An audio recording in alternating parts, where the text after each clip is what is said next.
Welcome to Blinkers Off with your hosts, Jared Welch and Aaron Halterman.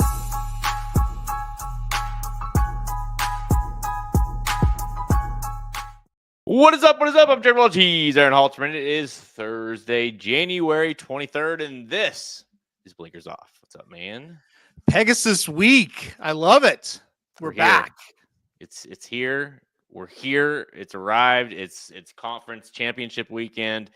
It's the kickoff. We've talked about this for weeks. It's the kickoff to what we kind of feel like the beginning of the real Kentucky Derby prep season, so to speak. Obviously, the Southwest is kind of a afterthought to a lot of people because of the Pegasus weekend, but it's a huge race. The Southwest at Oaklawn. We'll talk about that later in the pod, but it's really got everything. It's I don't know about. Well, actually, I know about 90% of the country is either on fire or in ice. And it includes like where I went on vacation this last summer down in Florida. It's like everyone's ready for good weather, spring to arrive. I feel like the whole country, and it does feel like maybe, fingers crossed, we can kind of get there starting this weekend. Yeah, good point on that to kick off the show. Boy, it has been a mess almost everywhere you look. Thankfully, Gulfstream's clear, and Oaklawn looks good today as well, and I think it's going to be nice there as well. So, but yeah, it's been a January, hasn't it? It's been races canceling everywhere for one thing or another. But yeah, it seems like we're officially kicking off the racing season with this weekend. You mentioned it. Pegasus is going to be great. That card is tough, but it's good. But the Southwest and Oaklawn, and really that Oaklawn card is also really, really good and really, really entertaining. Dude, it's a weird. I mean, you think about how is it only January in a lot of ways? Because it's like it feels like so much has happened. I mean, we have a new president now. That happened. We have the whole. I mean, at this point, the whole state of California is on fire. It feels like, and we just disregard that at this point. And then you've got like Pensacola Beach, where I went on, like I said, where I went on vacation this last summer. It was like 110 degrees every day, 8 inches of snow, 8 inches of snow on the beach, bro. Like what is happening right now? And oh, by the way, it's only January 23rd, right? So yeah. I welcome good racing and the official start of the Kentucky Derby Trail, so to speak, so we can hurry up and get to February and March. Yeah, no, exactly. It's been a time so far in 2025. We're off to a good start. You're right. It sucks that it's like everything's going on in California, and in like with our news, like our news cycle, the way our media works. It's like 3 days or maybe even a week if it's a huge story like that. And then it's like, no, wait, they're still on fire. Don't leave. Oh, no, we got to go do this now. You guys, that's what happens all the time. Yeah. It seems like, because you're right. It's like for a week, it's like that's on the news. And then like you don't hear anything. But then I hear from somebody who's like, yeah, there's another fire. It's like, oh, my gosh. So I know. Yeah. You keep kind of, and I don't mean to like disregard it or because I'm sure, I mean, I know it's awful, but like where we're at, we don't, like you said, it's this kind of like you see something on the news and you don't see it for a little bit, and then you see another one like, oh shit, that's still happening. Like it's still, now there's more on fire, so it's like, and then not to mention everything else. Shoddy said, TikTok was down for like 12 hours and all that debacle. Who the hell knows with that? So it's been. We're here, though. Mm-hmm. We are here. And not to mention, like, Fort Lauderdale, just look at the weather. It's like 50s and 60 degrees. I mean, yeah, it's great. Yep. For here, it's a heat wave. But typically when we go out there for like this time of the year for the Pegasus, you're looking at 70s, 80s, mm-hmm. Especially if you get closer to the beach, might be closer to 90. But it's, this weather is weird, man. It's weather, I don't know. We can't control it. The government controls it, but we can't control it. So I was gonna say that something's up, right? If you're like between the drones and the, I'm just hopeful that maybe now that Trump is in office, like because remember didn't he say at one point like if he was elected again he would like disclose the like whatever, the UFO files or whatever you want to call them. Yeah. I'm really on board with this idea. We need to have a whole podcast about this if this is actually going to happen. I'm totally in on it, but he's already lied. He said he would tell us about the drones the day he got in office, and he hadn't said anything. So, well, to be fair, I mean, he's probably been too busy writing executive orders or Right. whatever he's been doing lately. So, pardoning criminals is what he's been doing lately. But anyway, yeah, how about that? That's Yeah. insane. I don't want to get in on that. It's Right. like we're off to a good start. it's like crazy, Yeah. Well, not to mention you got the guy that, and again, I'm not going to get into like sides, but like the guy that wasn't president's like, well, I'll pardon my son and my whole Pardon family. criminals as well. Yeah. Do it right. Do it right at the end, so no one sees it. Right. That's that's why I can't get into politics one way or another, because I think they're all just awful, to be completely and totally honest about this. Yeah. And then the other guy gets in and then does that, and you're just Right. like, okay, Yeah. cool. So, Yeah. so what I've learned is as long as you're on like, if you can prove that you're on one, I need to have a family member that's president, or Right. two, just side with a, half insane person that thinks that doing crazy shit get you pardoned down the road. So, I've said this. I don't mind saying it on air. I've said it to you, and I truly believe this. I don't really care who you vote for. I understand if you're a part of the Republican Party, that's who you want to vote for. You're part of the Democratic Party, that's who you want to vote for. But what I always told you going through the last 8 years, it's like, if you're like fanatically behind either one of the candidates, you need to reevaluate yourself a little bit, right? Like, and that's not, I'm not even mouthing either one of them. I'm mouthing both of them. It's like, I get it. You want to vote, but if you're flying like flags, and it's like, you might want to reevaluate what you're doing. Yeah. Yeah. At this point, you just have to vote for versus like whether it be like, I side with their financial situation. You're like, I think it'd be better for my pocketbook. I hate either both of them, or this one socially, whatever it is. Like, but you can't literally look at either one and be like, I love this so much. Everything about this is perfect. It's like, no, it's just politics in general. Yeah, we won't get too far into that. And that's why, like, what I said at the beginning here, it's like, it's two evils. Pick whatever team you want to play on, and just move on. Yeah. It's like if the Raiders and the Jaguars play a football game, and you have to pick one or the other. Okay, I get it, but don't fly flags while you're driving to the game. That's what I'm saying. Yeah, there ain't nothing to get excited about here. You know what I mean? Yeah.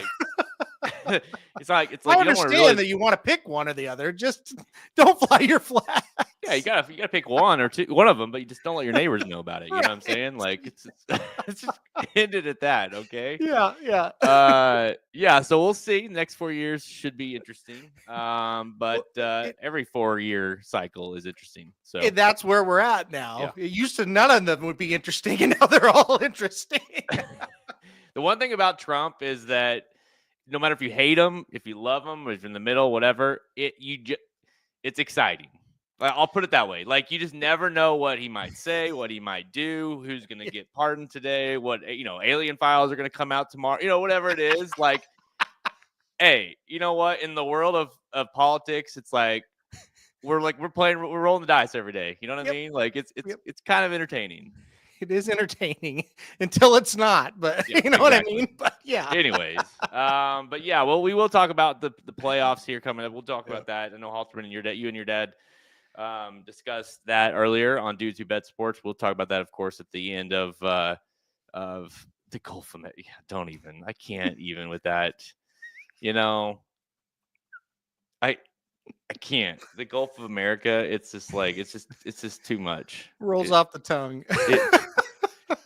Like whenever you're like your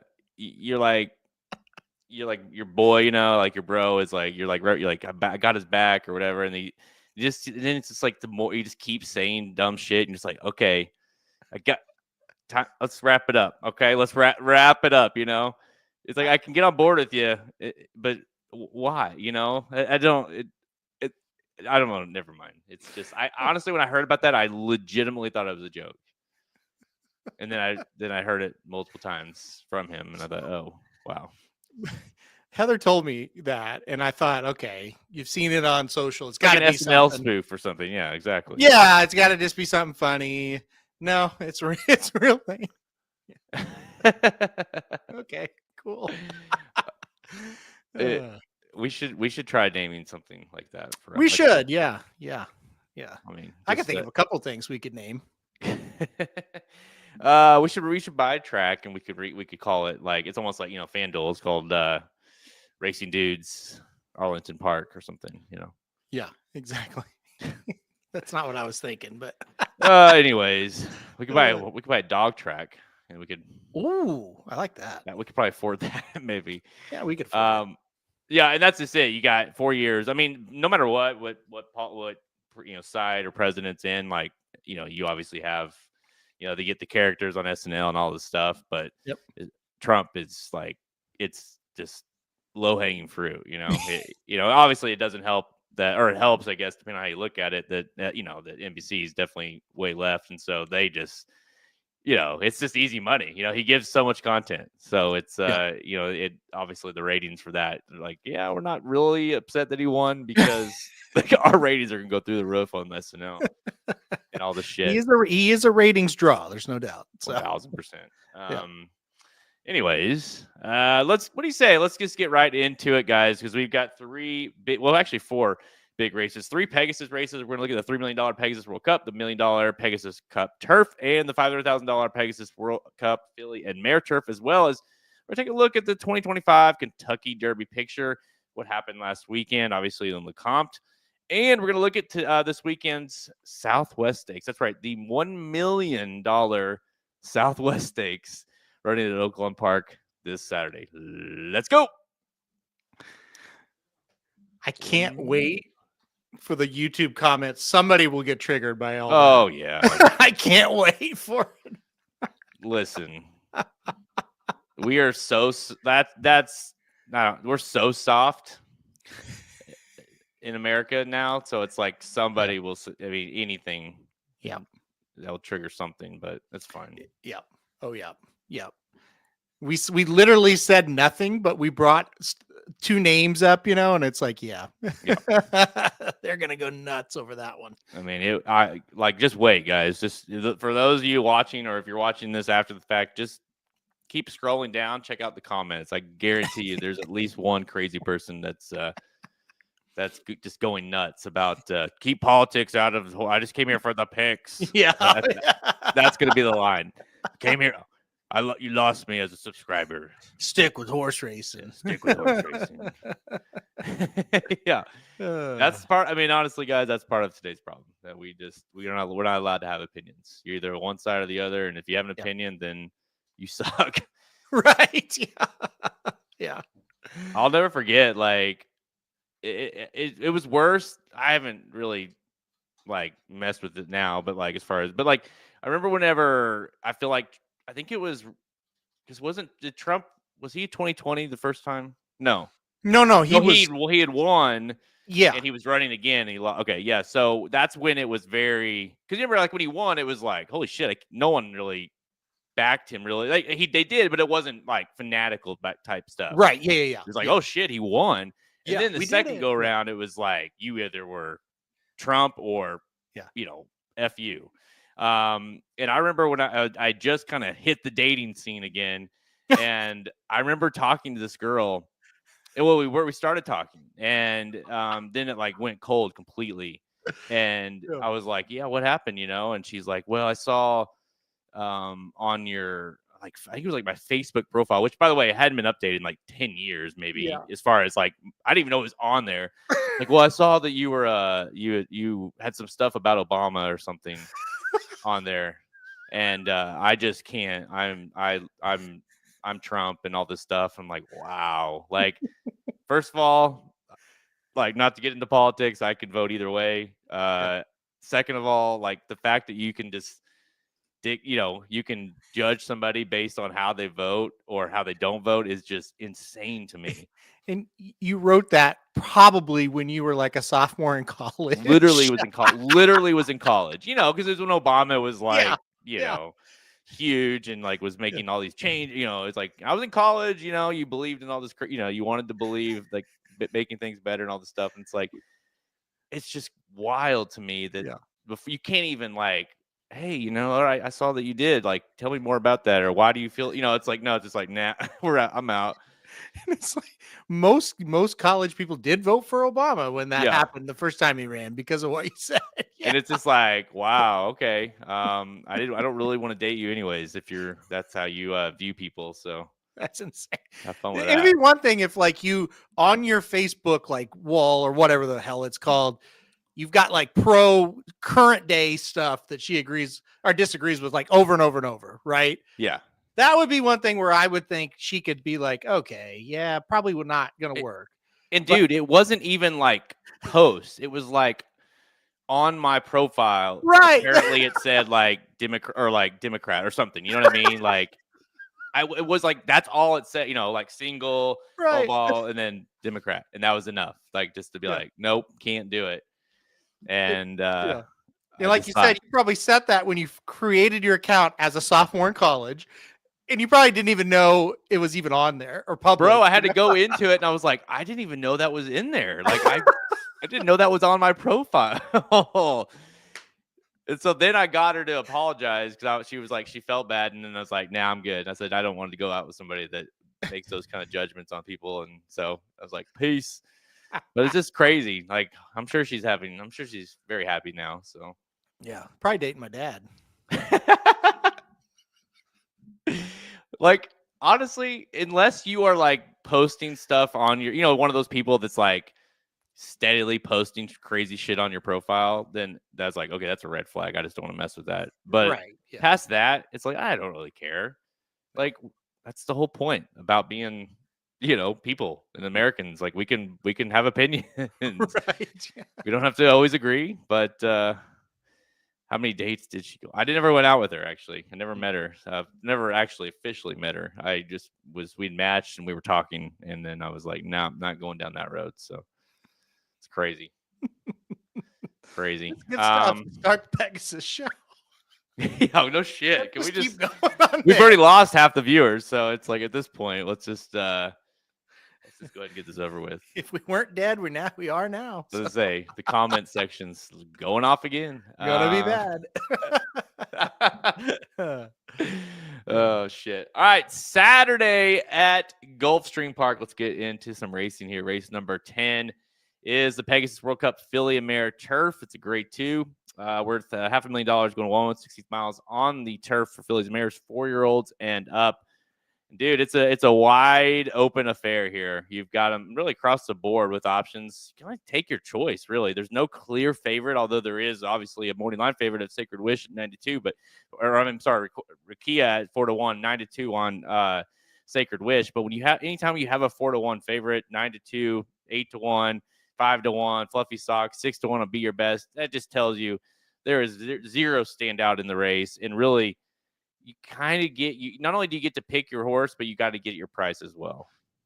Yeah, great race. Way to kick off the Pegasi races. 3 of them. This is a good way to kick off the first one here. Look, yeah, it's awesome. Just a great field. Well, I'm not gonna call it a great field, but it's such an evenly matched field that it's fun. Yeah, I went back and forth a little bit, but I kept going back to 2 factors where I like the horse on the rail, Rakia. Number 1, American debut or United States debut, same thing, I guess. North American debut is what I meant to say. 3rd time's a charm, was just fantastic at Del Mar. Really ran well and, just kind of took charge and got the job done. You don't usually see a European horse ship over here and win in front-running fashion, so I took note of that for sure. And now, second race here in the United States, going to be better. Gets Pletcher, which that's whatever, that's fine. He's not going to do anything to mess this one up. And then you look at how this pace plays out. She should get a very similar trip to last time out. And I have a hard time seeing her losing the race if she gets out to an early lead and can set her own fractions. So, again, there's other horses. I'm not going to be shocked if the one loses the race, but I would be shocked if the one loses the race if she gets the projected trip that she's supposed to get on paper. Yeah, I'm with you. I thought that, like you said, you don't typically see those debut, especially those debut horses over here, kind of get to that lead. And look, you go watch that race in the Goldacova. Yes, it was only going a mile, but this horse kind of looked. I wouldn't say tested, but kind of top of the stretch, like, oh, here we go. They're kind of getting to her, and then she just took off. No, they didn't get to her at all.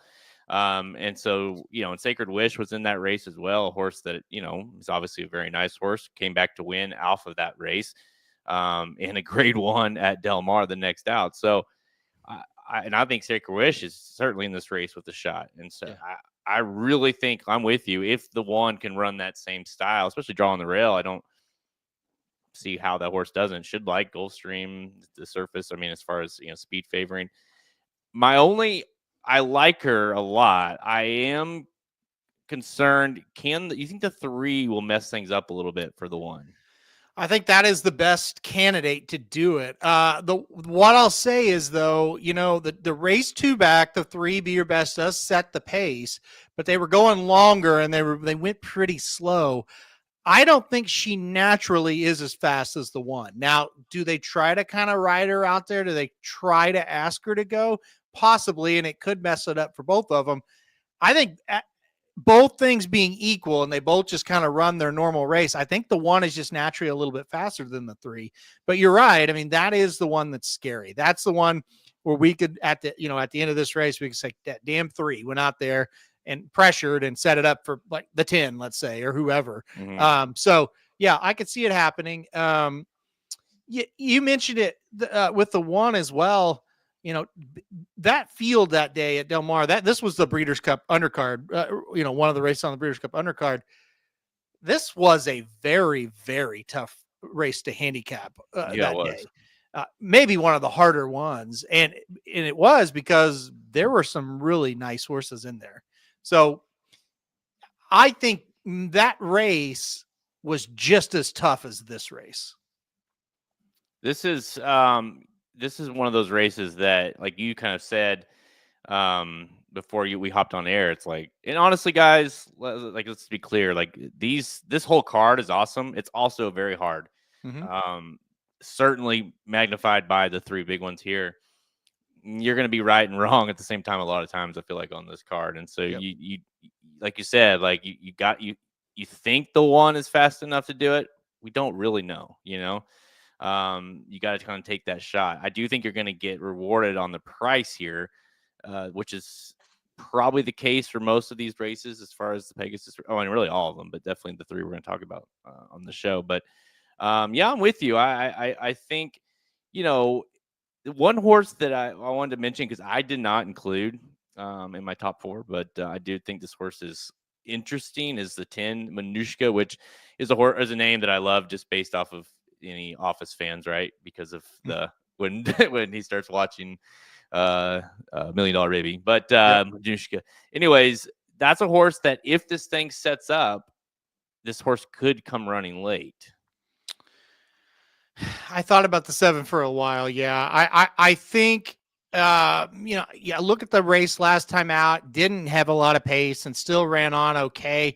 The 2 races in the United States for this horse, they've been good races and really good performances. I'm not sure what's been in either one of them. Like, I'm not a big Pounce fan who's also in this race.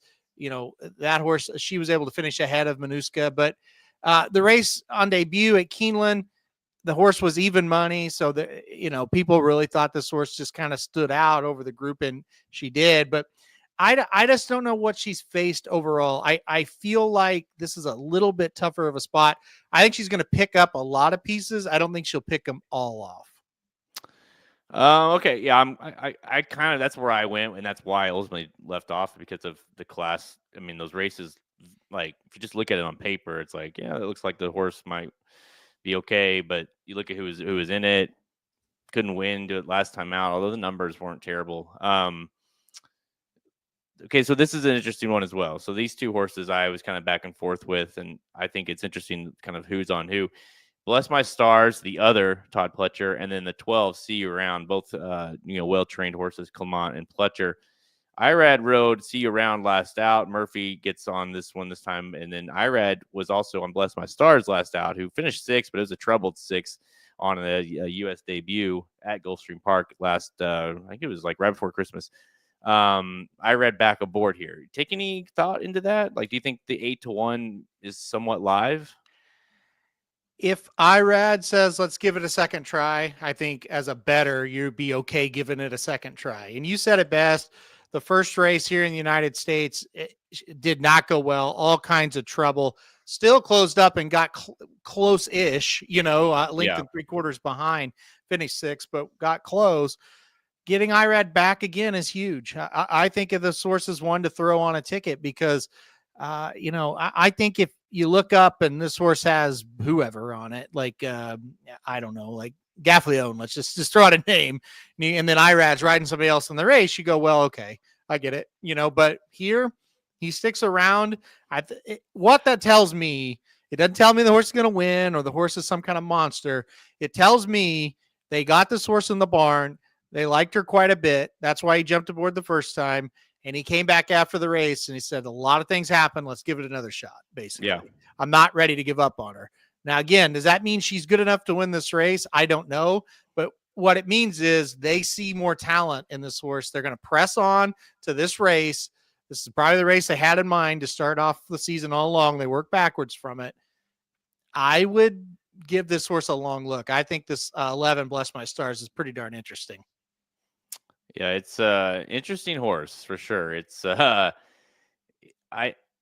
don't know what to expect for this one, but I do agree. Like I think you get the one more start. And that's why the unknown factor is enough for me to say, okay, and plus you're getting paid for it. And plus you got to think Irad, like you said, had the opportunity to ride another. I mean, there's a couple in here I think he could have rode that he had ridden before. And so the fact that he's staying put there is somewhat, I don't know, interesting. But I do think it does go through the one, though. Mm-hmm. I think it's like the race is all about the one. I mean, if the one runs like she did last time out, they're essentially, we at least visually, we think they're all going to have to go through her, meaning she's going to be on the lead. So it just kind of comes down to if you believe in the one or not. Because I do think, based on the morning line, I do think I don't think her odds should sway you from picking the one. No, I don't either. I'll say this, and I don't really necessarily have anything against Frankie Dettori, but with this kind of horse, I'd rather kind of Irad maybe be on the one. I think that could help kind of put you in that mind frame, just because, Dettori and Pletcher, you don't really think about that as being this, all-star connection. And this horse needs to be ridden for speed. And Dettori, you kind of think about coming from off of it a lot. So, you kind of think, don't overcomplicate this in your head a little bit when you're doing this. But look, I think, again, I think the pace situation is just so similar. The setup could be, I should say, just so similar to what happened last time. And like I said, Sacred Wish is the second choice in this race. She was able to beat that horse last time pretty easily. It just kind of feels like it could be a carbon copy of what happened. And by the way, we'll see how the turf plays at Gulfstream on Saturday. It has been raining, so we're not sure yet, but they're kind of off of it, letting it dry today. But usually speed at Gulfstream on the turf, that's not the worst thing in the world either, So that's another kind of thing that kind of just led me to say, take the one, play some bigger prices like the 11 and like the 6 kind of around her. Rob wants to know if Fluffy Socks runs in every race. This has got to be like, because the reason they kind of created the Pegasus, which I get is not the same as it was when it started, but was to kind of give those horses at least one more opportunity after the Breeders' Cup before they retire. Like she's 7 years old now. She hasn't sniffed the winner's circle. I mean, yeah, she did win Grade 3 last, I guess, as a Pimlico. But since then, she's ran 8th in the Diana, 5th well beaten at Kentucky Downs, 3rd in the First Lady, 8th in the Goldacova last out. She's just not the same. And she wasn't really before that win at Pimlico. I mean, she was getting smoked in all the other races as well. It's like and she's 5-1 here, by the way, which is wild. Like, Yeah. I think it's time. I Yeah. think it's time. Yeah. Yeah. I don't really know, I don't want to talk her into the winner's circle, but I was like, man, she's here. He's why at this race, I think she's just a hit the board type in the spot, could hit the board with a big effort, but it's just really tough. It's just really tough to think she's going to win races like this. Well, and I mean, if there's any, comparison, it's like, well, that last race, she also ran against Rakia and Sacred Wish in that Golden Cove and got absolutely smoked. Yep. So, I mean, it's hard to imagine her winning here. She has she only has 2 wins at this distance as well. I don't know. I think this might be like, hey, let's give her one more go. And I wouldn't be surprised if she's done after this race. But I all right. see it. Yep. You're going with the 1. I am as well. Rakia to win here. Let's go to the next race. Let's go to let's go to race 12. Pegasus again, guys. The Breeders' Cup. The Pegasus Betting Bible is available right now at racingdudes.com. If you are familiar with the Betting Bible, then go over there and get it right now. All this is included. So we're just going to talk about the 3 Pegasus races, but the whole card is included on that, as well as our top 4 picks. You got John White picks in that as well. Top 4, you've got how we're going to bet each race, pace analysis, how we see the race shaping out. It really, workout trends, everything you would want for the whole card at Gulfstream Park. So again, we're just kind of covering the Pegasus World Cup, the 3 main ones, but the whole card is phenomenal, and we do cover the entire thing. Just go over there to racingdudes.com and click on the handicapping products page or the Get Premium Picks page, and it is available right there. If you get it, you do get it for free if you are a premium subscriber. So just check your dashboard. But all right, let's move on to race 12, the Pegasus World Cup Turf. It's $1 million race going 1/1/8 miles on the turf for 4-year-olds and up. Field of 12 shows up here, and this one feels a little bit more like I don't know, like top heavy. I almost want to say, but Nation's Pride is your 2-1 morning line favorite. Integration is your 3-1 next choice. And really past that, those are your 2 really clear top 2 choices. Major Dude is 6-1, but Nation's Pride coming in, obviously trained by Appleby and Buick aboard. This one just seems very tough to beat here. Yeah, I went just around and around and around about this, and I said it on the preview video I did. It got delayed like an hour because I just kept changing who I picked. One time I had the number 10 Battle of Normandy on top. I just couldn't quite end up doing it. I am going to use him, the 10 horse, but I just kept circling back to the 7 Nations Pride, and why I ultimately did pick number 7 Nations Pride on top. It's just like, at the end of the day, when you separate all the factors you look at, it's like, well, if Nation's Pride shows up and he runs his best race, do these other horses have a chance to beat him? And the answer for me was no. You think about some of the best races we've seen from Nation's Pride, it's just a little bit better than everybody here, right? And I just kind of feel like the more I looked at it, it's like I kind of want to get around him, but I kind of think that he's the answer to the question here. And a big thing for me is we saw it all last year when Appleby came over here and Buick didn't come with them. Those horses didn't run very well, but when Buick was here, they usually ran well, and you usually could count on 1 or 2 of them to put up big performances on a card. I think he's here for Nation's Pride. I think he's just a little bit higher class than these. I think he'll ultimately get it done. Yeah, I mean, and frankly, the kind of prove that point, I think Buick's rode him, I believe, looking at it 4 times over here in the United States, I should say, and he's won 3 of them. Yeah. The one that he didn't win was in the Breeders' Cup in 2022. Okay, so, but he came over here and won the Saratoga Derby. He came over and won the Canadian International Woodbine. He won the Arlington Million last year. So, I mean, when he comes over, and to that point, when it's not been him, it's been Dettori, and he hasn't won on him in a few starts. And so, I mean, I do think there is a little bit of leniency towards to Buick as well. But listen, the last start wasn't great overseas, but and that's kind of been his MO, at least as of late. He hasn't looked great, and then he comes over here and wins. Obviously, the Arlington Million was the last time he was seen in the United States, well, in North America, and he looked pretty damn good that day. And so I do think if he brings that kind of level, he will be tough to beat. Obviously, Applebee's not shipping him in here to not run well. Yeah, I mean, let's talk about the other one, the clear second choice, and that is Integration. Tori, speaking of, gets them out on this one. Last out did win at Aqueduct. That was in November. Pratt aboard there, not here today. We'll talk more about that coming up. But Nation's Pride beat him 3 races ago as well. This horse has always just been kind of overrated, and that's just a fact of the matter, not so much a knock on the horse. I think the horse is good, not great. That's how I would describe number 5, Integration. The problem with him is it's like every time he runs, people think he's going to win by 5 lengths, and they bet him and they bet him and they bet him. And that all started last year. Warm Heart was in this race last year, and they bet Integration like he was going to run a lap around Warm Heart. And we got a huge, quote unquote, huge price on Warm Heart, much bigger than it should have been because they were betting this horse so much.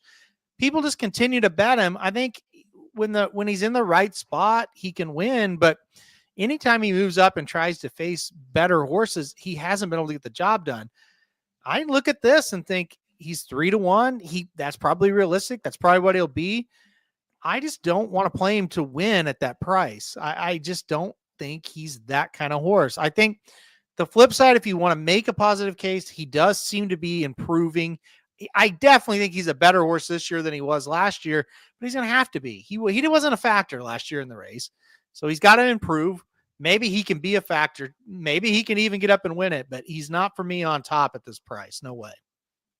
Yeah, and Kevin makes a good point. In Dubai and Saudi, it's a big weekends so not only just for Buick, but for Appleby to send this horse over with Buick tells you a lot. Major Dude's a horse that's always kind of been talked about over here is now $1 million or a millionaire horse. Has rattled off 2 wins in a row. Last out was a Fort Lauderdale at Gulfstream Park and beat a few that are in this race. Of course, Fort Washington is drawing in if at all, but. What do you think of this horse? I mean, this is one, Irad back aboard. Wouldn't be shocking to see this horse pull off an upset. This horse has been running well and has always been pretty highly regarded from the Pletcher barn. Yeah, no, absolutely. I think Major Dude's got a big shot. I do think this is a horse that came back this year, or excuse me, 2024. He came back off a long layoff. He ran really, really well up in New York. The one loss was at a mile in the 4-star Dave. Carl Spackler was just tremendous that day. Forget about it. But yeah, listen, I like Major Dude. I think he's got a big chance. I put him in second. I think, I cashed on him last time out and basically was able to cash on him because he showed heart. Like he had some trouble and he got blocked in a little bit and he was still able to run on and win. So I like him. I almost put him on top, but at the end of the day, I just kind of looked at it and went, look, I think Nation's Pride is just up in a higher class than Major Dude. We know what Nation's Pride is. Major Dude, we're still just not sure. We know he's good. Can he get up to this level? And I was just unsure about it, but I think he's got a shot. Dude, I mean, and Nation's Pride is like, he literally runs all over the world. I mean, yeah, this guy is a world traveler for him. And you mentioned the horse a little bit ago, so we'll mention Curtis's comment. Battle of Normandy. He loves Battle of Normandy. I think 20-1 is kind of an insane price that you're not going to get. But it's just Shug. It's Jose Ortiz. He's rattled off 4 wins in a row, and that last race was kind of he had ran in stakes company before, but that was a little like kind of the breakout race for him. I felt like where it's like, okay, he did it and he did it very nicely. This is a horse that has done nothing but win as of late. Are you worried about this horse upsetting the field? I'm not worried about it because I would love it if he upsetted the field because we would have him at a huge number. It's not often Curtis and I are on the same horses. That's not a knock on Curtis. He thinks way outside the box sometimes, or trying to find those big prices. Where I just try to look at the horses and let's see who wins it. Nothing wrong with either style, but we're on the same one here with Battle of Normandy. And I said, like when we started this, there was a good bit of time before I actually went live to do the preview video where Battle of Normandy was the pick to win the race. This is a horse. I was there way back in 2022 in August when he broke his maiden at Saratoga on his debut race. And I was really excited. He looked really good that day. And he just disappointed as a 2-year-old, and he disappointed as a 3-year-old. And I thought, I don't know. I guess I don't know what I'm talking about. He never won again. Finally, this horse, the last 4 races, has come on and been the horse I thought he was when I saw him that day. The last 4 have been really good. Every race better than the last. The only issue is allowance in a grade 3. It's the step up. That's the only question mark that's left. He's running numbers that tell you he can compete here. I've got him on everything. I did not have the balls to pick him to win, but I think he's sneaky in this spot. I would take a long look at Battle of Normandy. Yeah, he's it could prove to it'd almost be impossible, at least for me, to believe that he doesn't run well. So I do like using him kind of everywhere, especially underneath. But there's definitely a part of you that thinks maybe when the real running gets going here, whether it be Nation's Pride or whoever you like, does this horse have that class level to hold him off, right? Yep. And so you could see this horse getting tired, getting past late, something like that, but still getting a piece of it. So I don't hate that at all. Has ran well at this distance to boot. So to me, I like Battle of Normandy. I just don't like on top. So what do you think of Formidable Man? Yeah, this is another one I thought about for a little bit. I did end up not playing. You can't play them all. Look, the horse has won 3 straight races. I think for me, it's turning 4 years old now, first race against older horses. Can we step up and do what we did when we were facing 3-year-olds? I think that's the big question mark. Also, in races going long on the turf, usually California shippers don't do quite as well. It's not just a straight thing that blanket statement. That's not what that is. But on average, they don't do quite as well. So those 2 factors coupled together made me think, let's see if he can do it. Let's let him kind of prove it to me once here. I wouldn't talk you off of him. I didn't play him. Yeah, not, this one's interesting for me because you look at, and there's a few in here like this, especially the one we talked about a second ago that was kind of class test. And now this one's a little bit more tested just because of the, but of course it was at Del Mar, but has, rattled off a couple wins, including the grade 1 last out, but, has beaten some horses to come back and win, so it tells you those races were pretty nice. Now, again, what were those fields? We'll find out, but it definitely feels like it's not, I'm not looking at that and be like, wow, I cannot believe they're trying this horse in this race. I think it fits. It's just a matter, and you're getting the right price on a few of these. It wouldn't surprise me if Battle of Normandy or say this one here, Formidable Man, were to jump up and run really, really well because the horses have been taking those right steps. I just don't personally believe they will. So, but Sean, if you like Formidable Man, if you kind of keep leaning towards it, I'm not going to tell you to not use it. Yep, I would agree with pretty much everything you said. I think at the price, it's definitely 15 to 1. So I said, hey, there's question marks, but you're getting paid on the question marks, right? Like if the horse is 3 to 1, I would literally say I don't know if I would do it, but at that price, yeah, you'll pay to find out if he can beat older horses this time. You'll pay to find out if that form carries over to Gulfstream, right? So I get it. Kevin made a good point. So the 1 Siege of Boston is going to scratch, which means the 13 Fort Washington is going to draw in. Jose Ortiz is named to ride both horses, so keep an eye on who he actually rides. I think that will kind of tell you something. If he jumps off Battle of Normandy, everything I just said about Battle of Normandy, that's a bad sign. If Jose gets one off the also eligible, so just keep an eye for that. Yeah, I can't imagine. It would be somewhat surprising, especially considering it's not, he hasn't ridden him in some time. Mm-hmm. But to the same point, he's never ridden Jose or never ridden Battle Normandy, I don't believe. If not, yeah. So I mean, it's like that will tell you a lot on which one he's on, I would think. So, all right, final pick here, Halterman. Yeah, I went number 7, Nation's Pride. For me, it was one of those things. If I didn't pick him and he won, I would have sat there and said, well, yeah, he's the best horse. He's the most classy horse. Why didn't you pick him? I can live with getting beat with him more than I could live with getting beat by him. So that's why I ended up on 7, Nation's Pride. Yeah, I'm going there as well. Bottom line is, I think this field is fun. I think it's competitive. I think these are some decent horses. I don't think they are at any level of what Nation's Pride has been running in, or really just his class level. So I'm going number 7. I do think he'll run well here and win. All right, let's go to the main event on Saturday at Gulfstream Park. That's race number 13.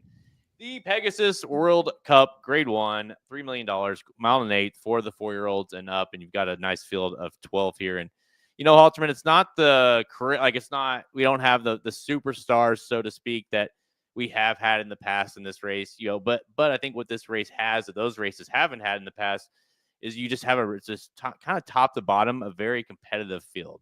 From even locked at 5-2. You can definitely make angles to try to beat them. White Barrio at 3-1, Saudi Crown at 9-2, 8-1 on Mystic Dan, the Kentucky Derby winner. You got Newgrange in here, a horse that Karupi, Stronghold at 10-1, which is a nice price if you like that. Power Squeeze, the filly, going to give things a go here at 30-1. So really, it's kind of got a little bit of everything. It makes the race pretty fun. Yeah, I think you said it really well. It's a really fun race. I don't think it's like the elite of the elite, obviously, like the Pegasus kind of wanted to originally be and was originally, where you got the Arrogants and the Gun Runners and the horses like that. It's not that, but it's a very good race. Look, for me, I looked at it and I said, I've been waiting for Locked to run in this race ever since he came back in October. I know they were working backwards towards this spot right here. I think he's getting ready to run his absolute best race. And I thought his Cigar Mile was just fantastic. I really, really thought in that Cigar Mile, he was racing Mulligan, who I think at the 1 mile distance favored Mulligan more than it would favor Locked. And Locked was just able to go right by him. And I think stretching out to 1 mile and 1/8, I think you're going to see the best Locked yet. But I will say, I think it's a 2-horse race, and I think the 2 Saudi Crown is really dangerous as well. I think those are the 2. Yeah. Kevin, this is...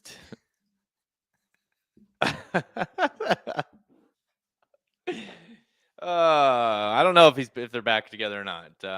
Yeah, listen, this is again, I think it comes down to, yeah, and you're right, Kevin. Imagine like this is a Breeders' Cup champion, classic champion, and could finish 10th, and you wouldn't be that surprised if he did. I want to break him down here in a second. Yeah, let's do. Yeah. Because I want to at least talk about. Well, Locked is such an interesting horse. This is, of course, now a 3 or 4-year-old, 3-year-old last year, and had all the makings right to be that horse. Obviously, I don't need to remind. I think it was Shoddy that they drafted Locked, I think, in the fantasy league. Just never came back right until the end of the year when it was past that. But it finished 3rd to Fierceness and Muth. Obviously, 2 good horses. Fierceness, other than 1 Derby, really had a great season. Muth, if it weren't for injuries, maybe would have. He obviously was after that race, at least early on in the year. And then this horse does finally come back. What's he do? He wins by 7 in an allowance, and then he wins the Grade 2 Cigar Mile. And so it's like, what more do you want him to do? And so to me, he could be anything.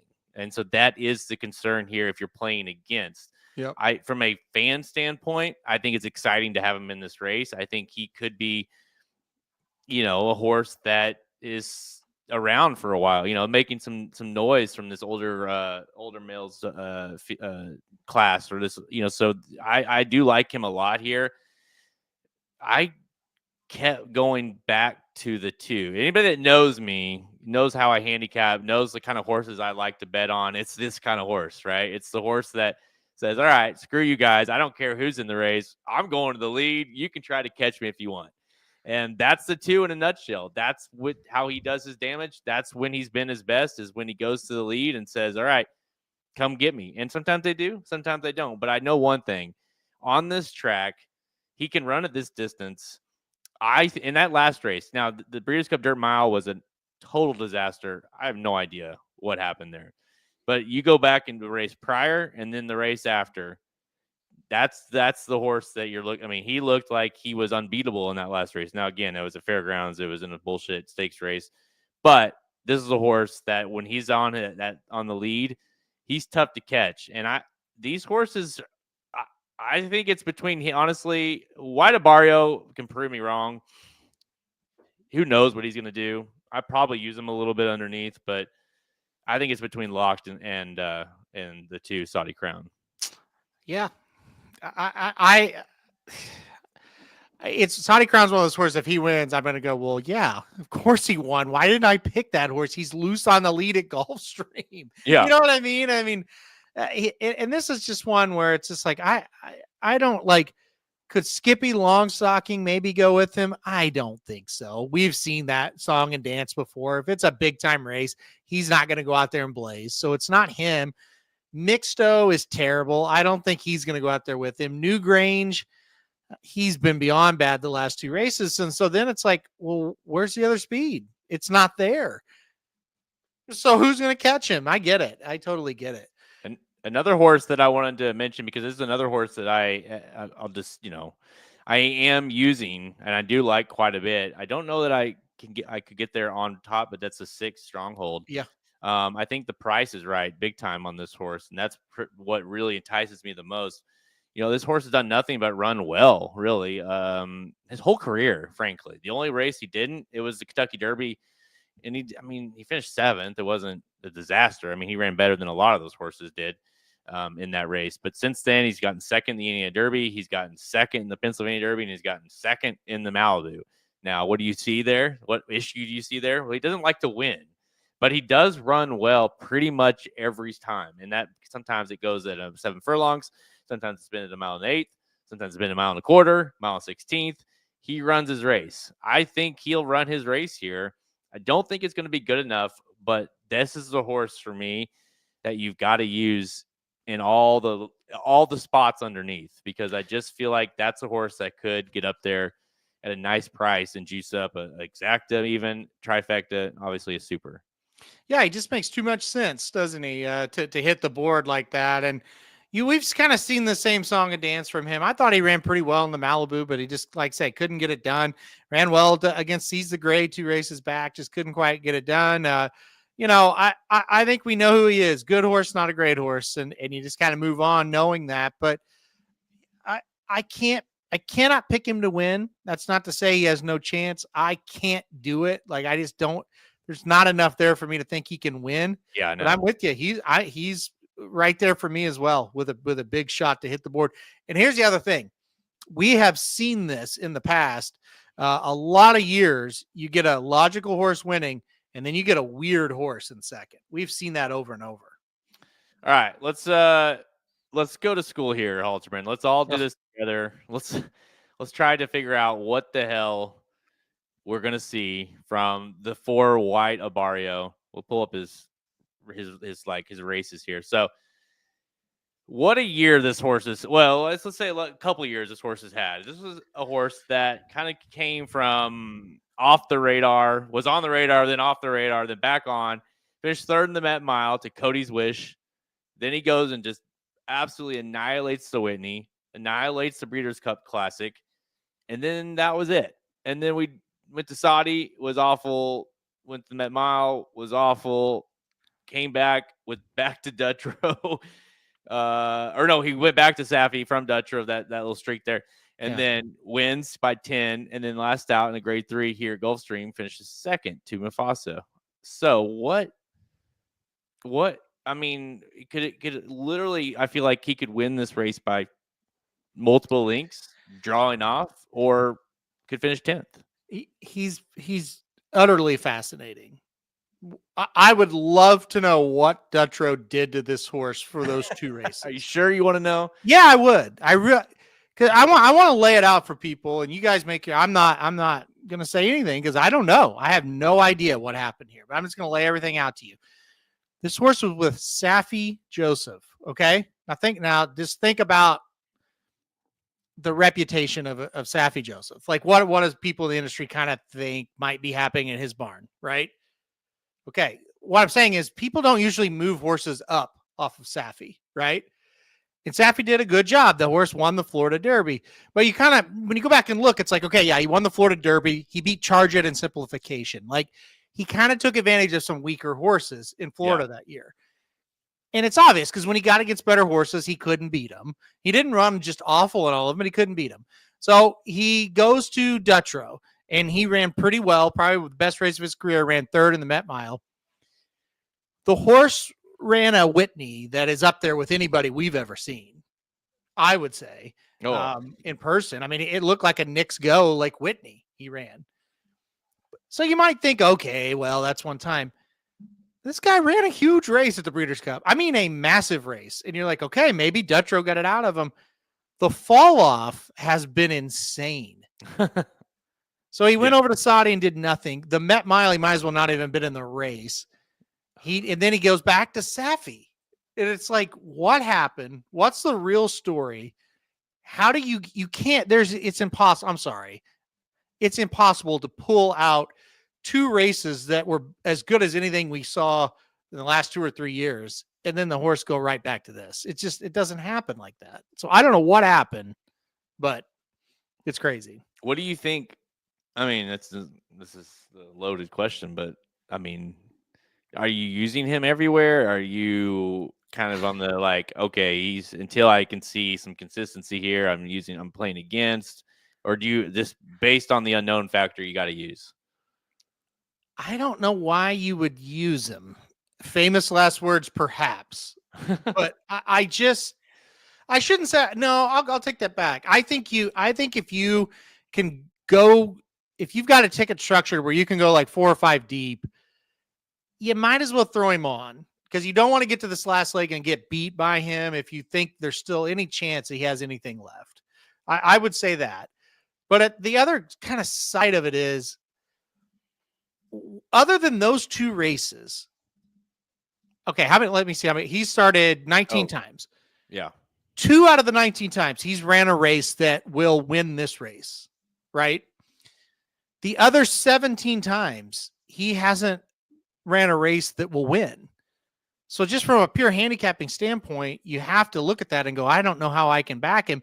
And it's been since November 2023 since he's ran a race that can win this one. It's hard to back him at 3-1. Yeah. I mean, and it almost feels like, it just came out of nowhere.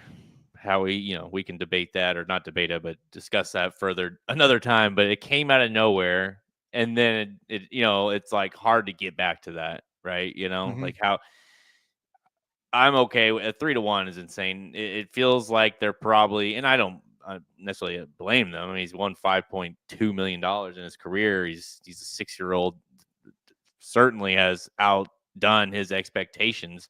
Mm-hmm. It's like, hey, let's see if we can get one more run out of him, and see what happens. And he, when a horse has that kind of performance, it's going to continue to have them run in multiple races that he probably shouldn't. That's the issue. The Met Mile, like you said, was an absolute disaster.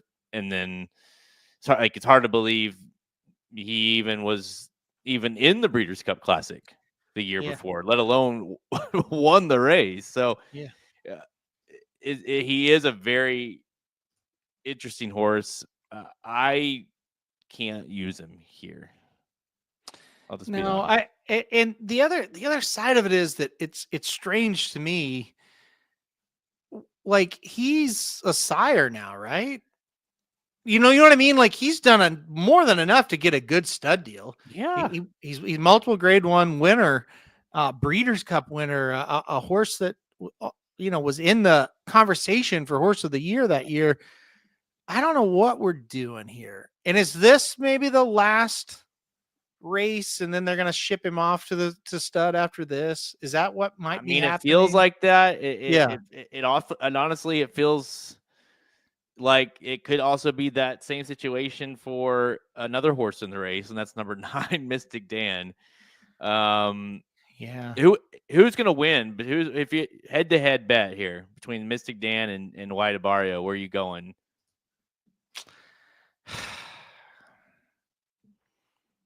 I guess White Abario, I guess.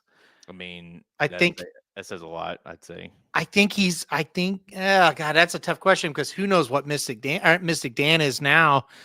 The race in California was just atrocious. Nothing. Yeah. And I mean, it's rare, even for him, like, because we've seen bad races from him. I've never seen him run. Well, I guess the Belmont was like that too, now that I say that. But the races he would lose, he would be in the race for a little bit and then maybe fade. The last 2 races, Belmont and the Malibu, it's just been like, you look up at the end and you go, where was he? The Belmont, it's like you never saw him. The Malibu, you saw him because he was so far behind the second to last place horse at times. So I don't know. I don't have any confidence in him. I have more confidence in White Abario. Yeah, it's pretty wild. You got the Derby winner and the Breeders' Cup Classic winner in the race, and we're both like, yeah, I can't imagine either one of these horses. Well, now and with Mystic Dan, I always thought he was phony, and that's probably an unfair word to use, but even when he won the Derby, I was like, that's not going to be a Triple Crown winner, that kind of thing, right? Didn't pick him in the Preakness.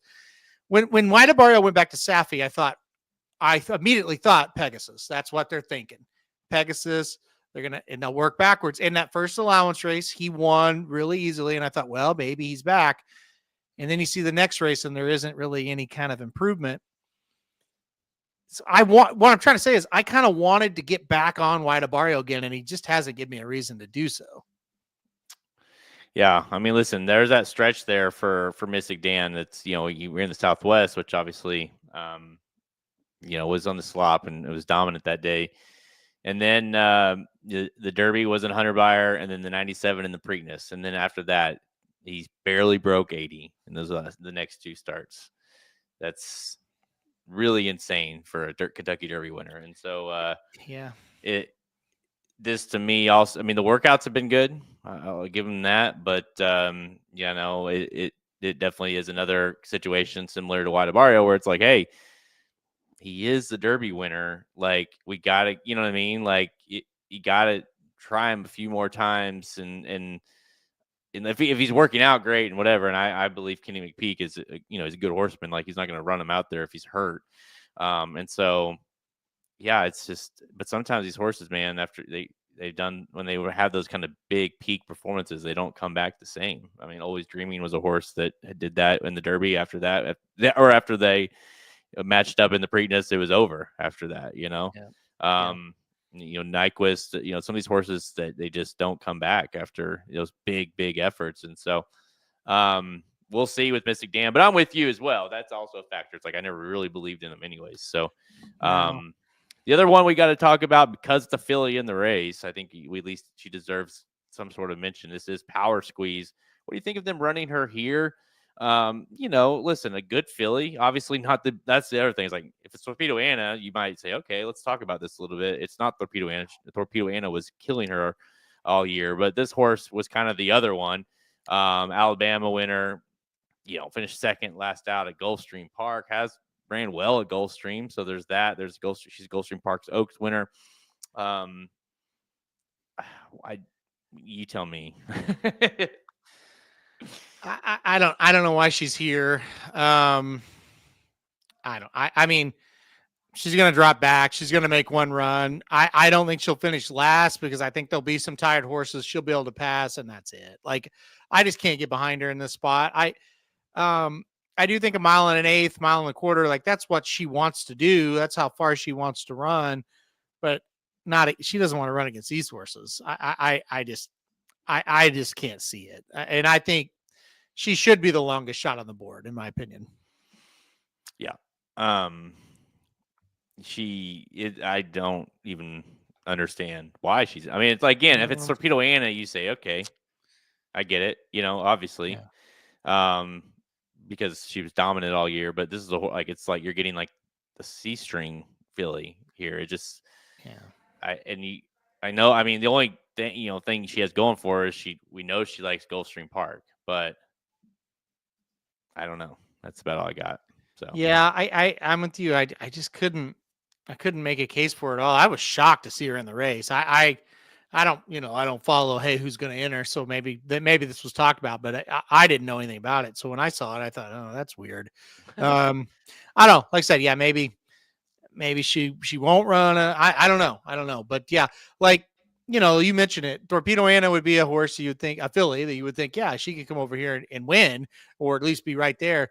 And she was beaten 9.5, 6 3/4, and 16.5 in the 3 races where they matched up. So, yeah, it was never a it was never a thought, right? Those two, as far as comparing those two, it was like, no, this horse ain't touching that one. So even like the Cotillion was like, oh, this could be interesting a little bit, because she had come off those big wins, and of course was matching up with Torpedo Anna, and it's like, no, not quite. And if you remember her wins, the Delaware Oaks, she wins by a nose, and I mean, I didn't think she got there. It was a legit head bob.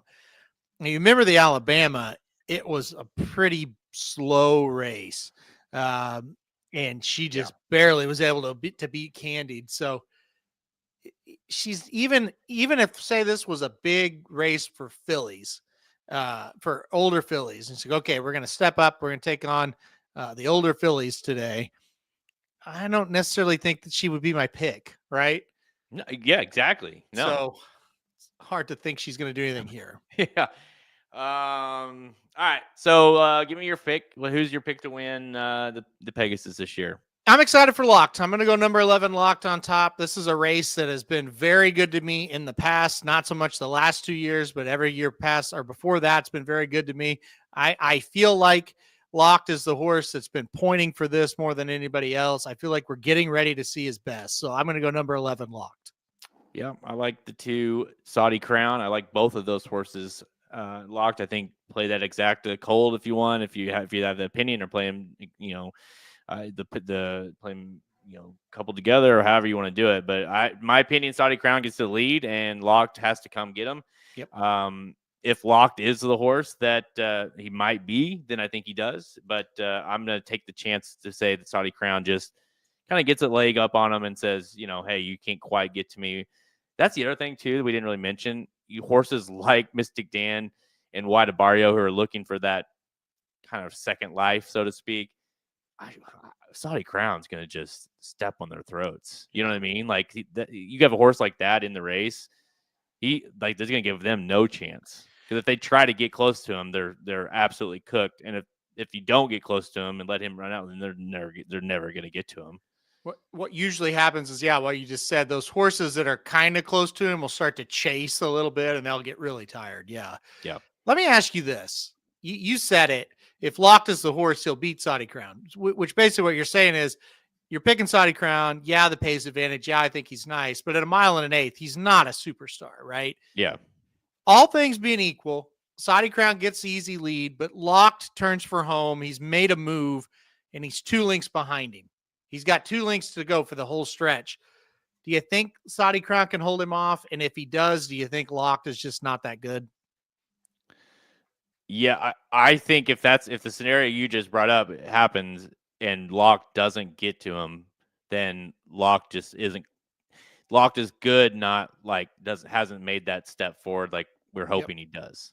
Because if he's 2 lengths and he's got a whole stretch on a horse that I don't think necessarily thrives at 1 1/8. Now he's good still, but thrives at that. If he can't get to that, I think the key to the win is for Saudi Crown and for Flo is to, which we know will happen, right? Is to just put it on the step on the gas. Yes. Just go and say, what, if anybody's going to beat us, and that's anybody meaning the 11, you're going to have to make up several links to get to us, Yep. So We're on the same page. You go back and you look at that race. I think it was what was it? I think it was the GM Dandy that year, and when he had stepping up from his first time stepping up from the mile to the mile and eighth. Now it was a small field, but he did exactly what we're talking about. He just tried to, just get away from Forte and say, you know what, you're not going to get to us.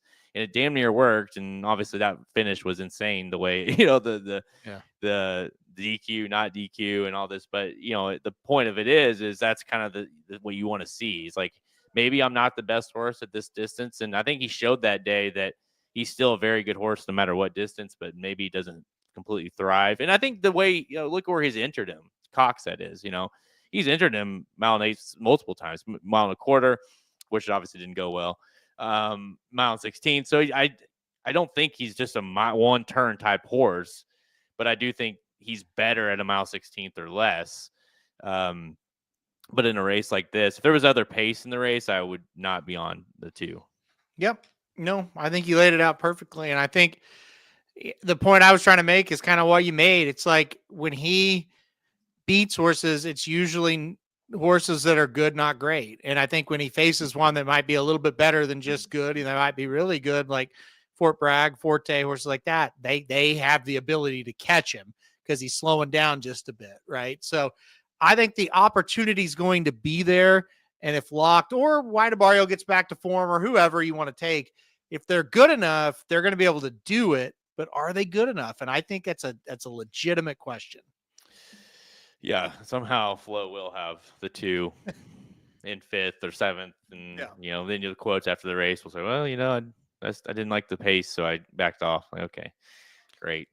Yeah. Speaking of, let's get into some Derby talk. Let's go to let's just talk about this race first, and then we'll kind of talk a little bit about the picture as far as the whole picture in last week. But on Saturday as well, guys. So this Saturday, don't get too fixated on Pegasus Day at Gulfstream Park.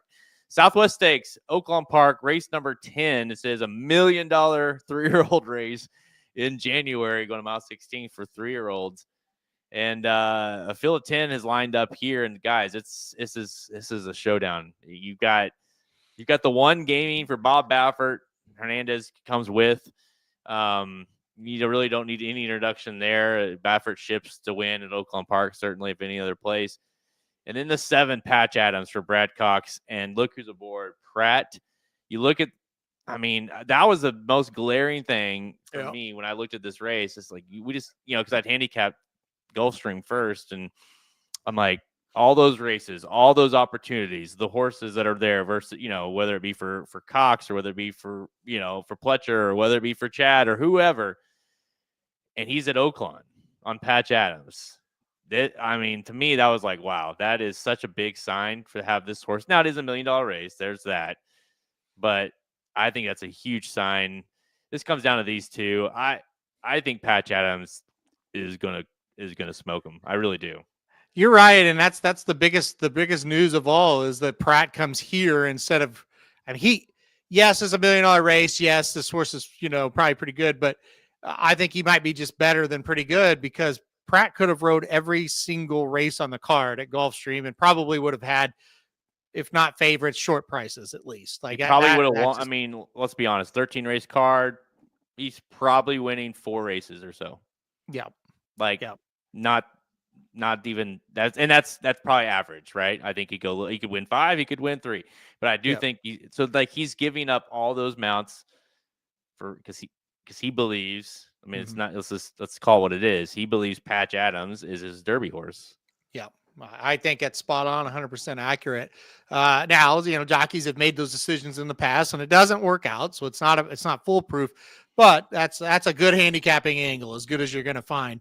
And you also can just look back at what Patch Adams did in his last race. And it's like, yeah, he's got an elite amount of talent. Can he show it again? Can he show it around 2 turns? Can he show it against what is a much tougher field? This is a field of very good horses.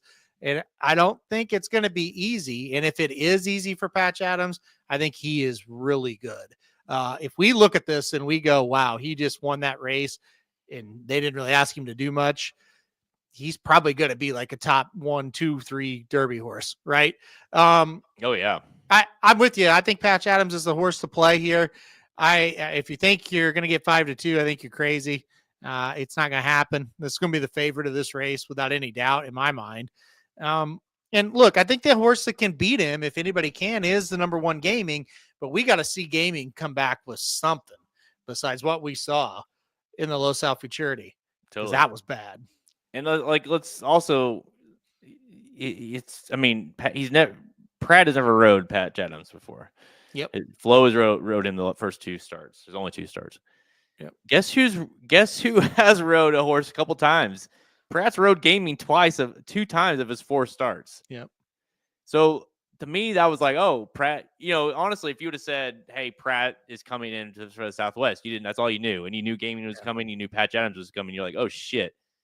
He's back on Gaming like that. What does that tell you? No, he's on Patch Adams. So to me, that was an even bigger point to have. Now, again, Hernandez coming in with Baffert. That's his guy. That's not a knock on him, I don't think. But the fact that Pratt isn't on him is a huge sign, in my opinion. So I'm with you. I love Gaming. He was, he had everything in his lap as far as being the number 1 horse, the number 1 3-year-old, the number, everything. I thought he outran. I mean, obviously I picked him in the juvenile, but he ran extremely well, especially at 6-1 that day. And then it was like, you know what? Like in the first 2 starts, he'd missed the race. He had some issues kind of going into that race. Had all the reasons to kind of run a little short. Okay, perfect. Now the Los Al, he's going to dominate, and it was embarrassing. Really, getaway car beat him. Yep.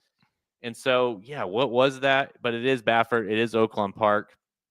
You don't typically think of Baffert winning. I mean, it's like the Rebel is his race, right? The Rebel in the Arkansas Derby, the Southwest. He's ran horses here that aren't world beaters, and so there's that. But I just think this is such a proving race for Gaming, and I think for Patch, while it is a proving race, I think this is a coming out party for Patch.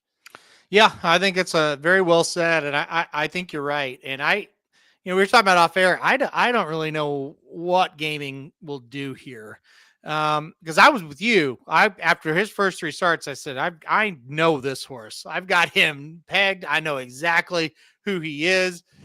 And then he showed up and did that in the Los Al Futurity. I think it would be very interesting what we would think if he never ran in that race at all and just went from the juvenile right here to the Southwest. We might be picking him to win the race. Yeah. And that's how bad that last race was. So I guess the point I'm trying to make, maybe he just didn't show up with anything, and maybe he will show up with his best race. And if he does, and we see a showdown, the 1's running, the 7's running, that is a stiff ass test for Patch Adams. I don't care what anybody says. Gaming at his best will be tough to beat. Well, I think it's likely that we see certainly better than last start from Gaming, because that was almost too bad to believe, right? Like when there's certain races where you're like, if he's all out and can't get there, and then he comes back and the buyer was like a 95 or 92 and he's still not getting close, you're like, okay, well, he's just not as good as I thought.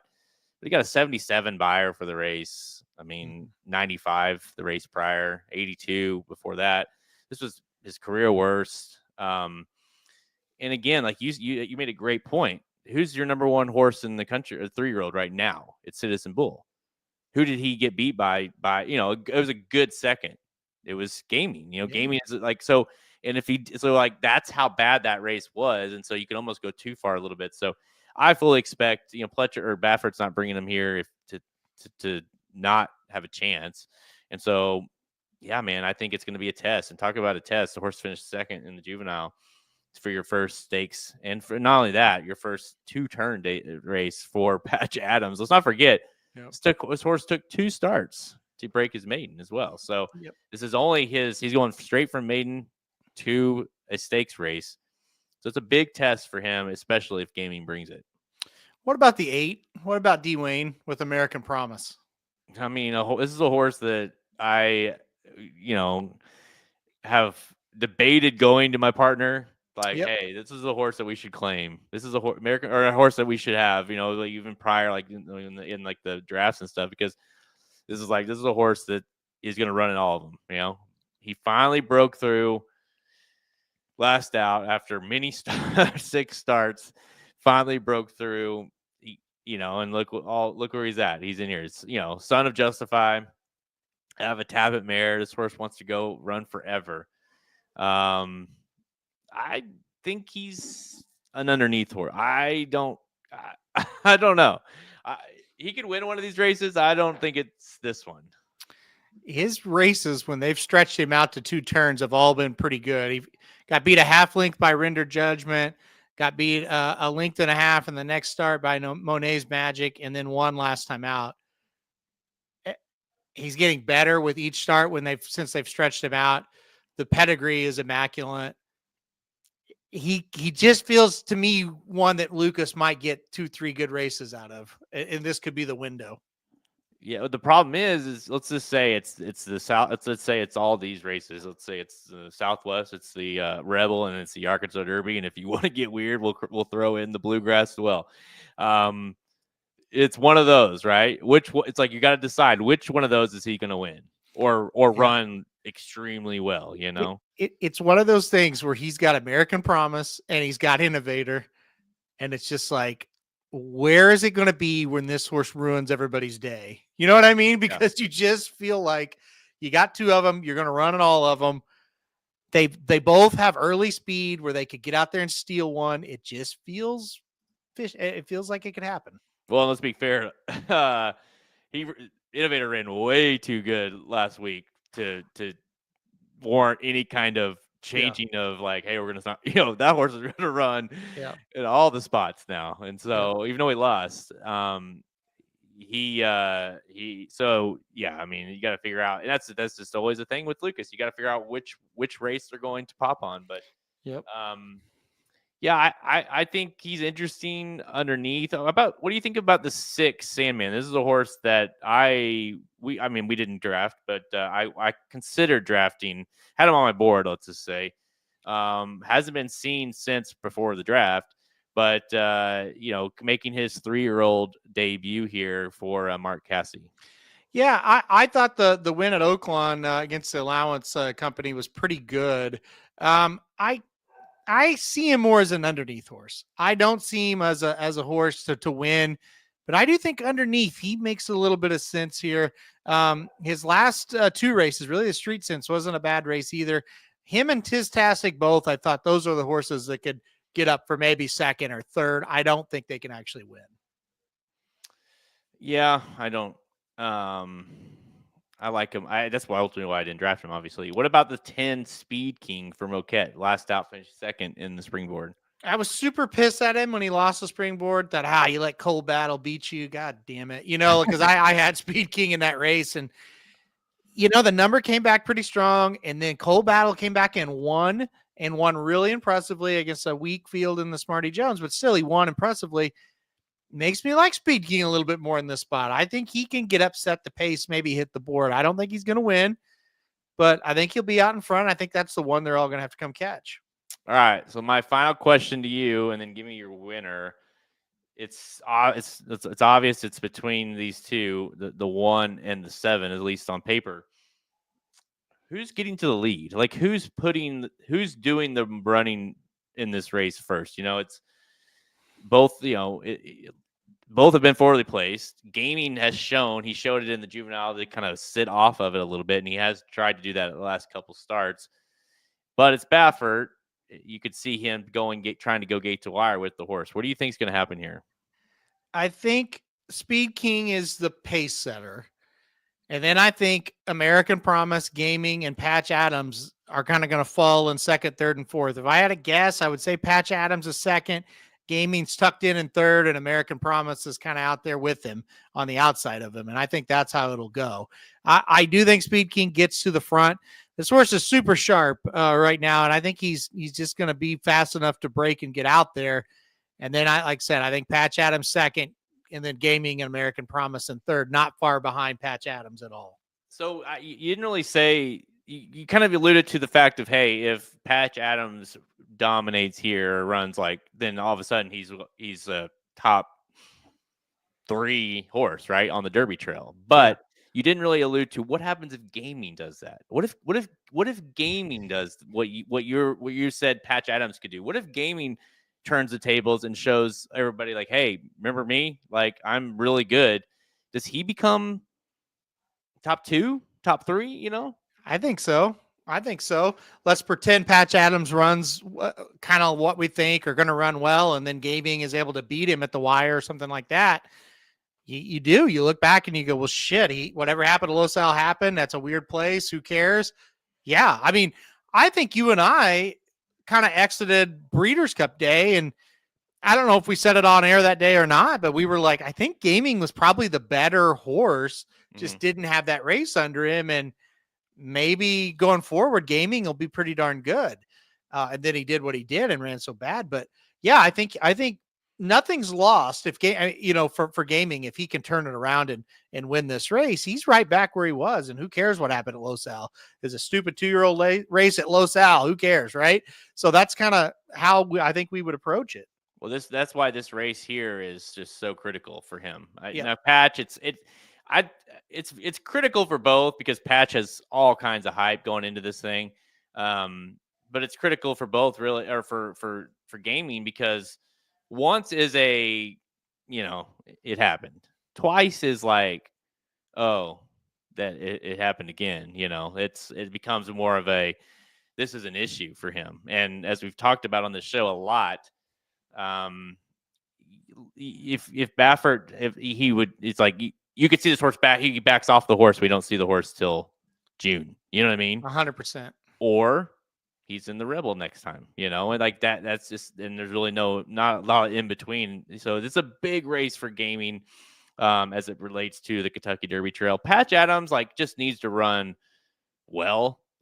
Obviously you want him to win, if you are a big believer, but if he runs if he runs a really good race and gets beat by gaming, well, I mean, there's gonna be no issue with taking another shot with Patch Adams down the road. Yeah, Patch Adams needs to not run 5th.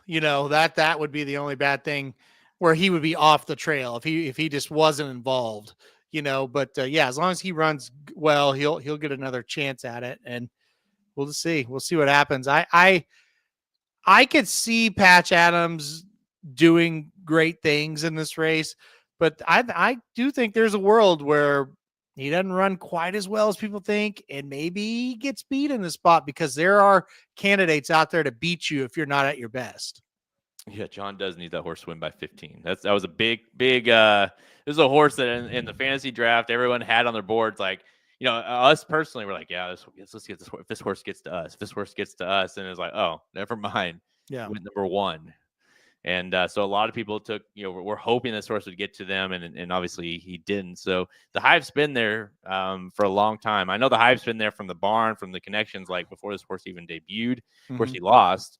So there's that as well. But the hype has certainly been there. Probably one of the bigger hyped Cox horses in a while. Yep. Speaking of Cox horses, let's just go back a little bit to last weekend. The comp ran last weekend. I was watching that on my computer while I was watching the Chiefs game, trying to watch both, because it was very annoying, honestly. But that he did get the job done. Disco Time has 20 points now, is in second place behind Coal Battle and Citizen Bull. What do you think of this race? Because the numbers did not come back strong. Visually, though, it was kind of awesome, just because he was way out of it. He obviously the track was sloppy, had to go through traffic, had to go a mile wide, probably ran 20 lengths less than Built did. So there's a lot to take from it. I thought that was positive, but on paper, the numbers did not come back strong. The numbers, there's just no way they could have come back strong. They ran 5 races at 1 mile and 16th that day. It was the 4th slowest out of the 5. So what are you going to do? You can't. How do you give it a number? And so that's why numbers sometimes can be difficult, because they don't take into account the Disco Time was in the parking lot for the entire stretch No kidding, of the race. The way I kind of worded it, I think Disco Time is a major story coming out of it. I thought he ran really well. I think he'll move forward off that effort. And I think with a better trip, you'll see him run a faster time. I have a hard time supporting the horses that finish behind him because Built had a really nice trip from the 13 hole. Believe it or not, it was a pretty good trip. Innovator had things his own way. I mean, he could have taken him gate to wire. I just feel like if they were going to beat a horse like Disco Time, who had every excuse to lose, you got to beat him there. Oh yeah. He ran a race where if he finishes third or fourth, beating 3 lengths, you're pissed. You're just like, I cannot believe he got a trip like that. And he still ran well, but of course he's not going to win with a trip like that. Not very often do you see a horse win with a trip like that, especially a young horse like that. So it's more of an indictment on the horses in the race with him not being able to beat him, but it's also credit to him for just continuing to try and not get discouraged. So positive signs. The next race will tell the story on him. Hopefully he gets a little bit better trip. The dumbest thing of the whole thing, the horse has the speed to sit like third. Like he's not a wire-to-wire type, but he's a stalking horse. And the idiot took him all the way back to last or like second to last. I don't know what he was doing. I mean, listen, I don't take a lot of stock in the numbers. It's like when you watch the race, you're like, well, just watch it.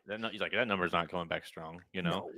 But yeah, you can't disregard how a horse like that horse had every opportunity, every excuse in the book to not win the race, right? Yeah. There's so many things where you're like, well, that man, look at and not to mention for a horse making like a young 3-year-old making that start in a race, it's sloppy, big field, it's fairgrounds, lots of things a lot of excuses already could be built in. Horses will quit, if they don't get their pace set up they want. They had traffic, they had mud, all the things. This horse, he's watching the whole way. He just keeps coming. He's 20 wide. It just, even at the top of the stretch, like, that son of a bitch, he's not going to get there. Yeah. But he's running well. I wasn't, and then like, oh shit, he got there. But point is, I think there's absolutely zero negative to take from that race from him. Now, is he Patch Adams? Like, we'll see what he does. But like, is he his number one? Brad Cox's number one horse? I don't know that we know that or that he proved that he is. Yeah. I don't think he proved he wasn't either. Let's put it that way.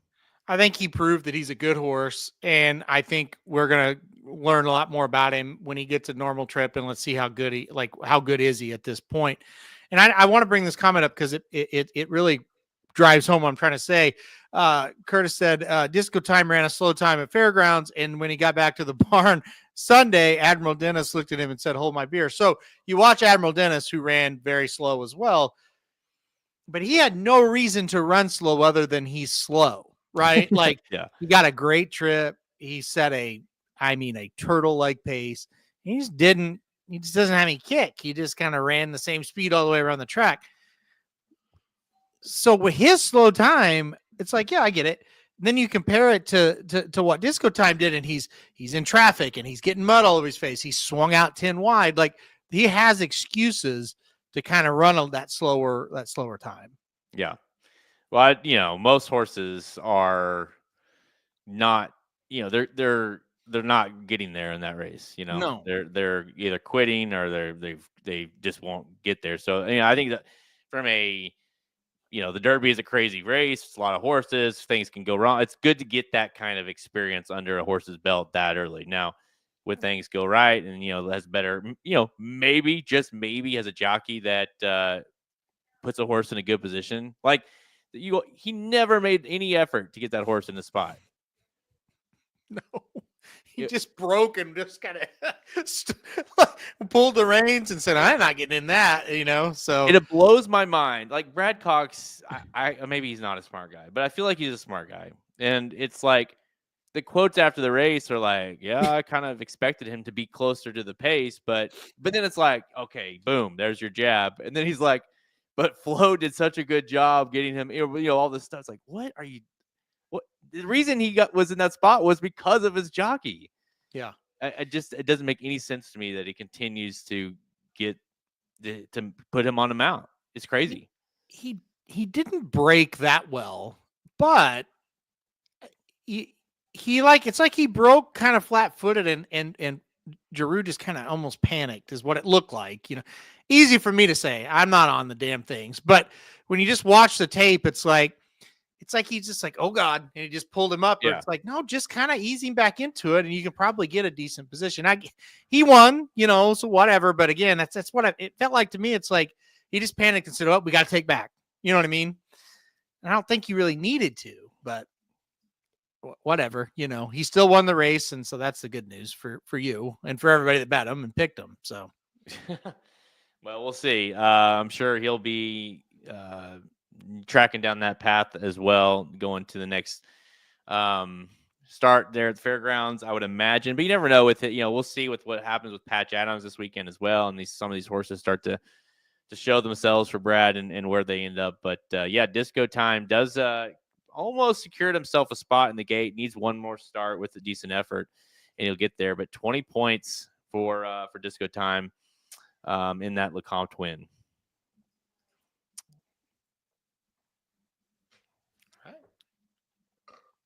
Covered a lot today. Jeez, yeah.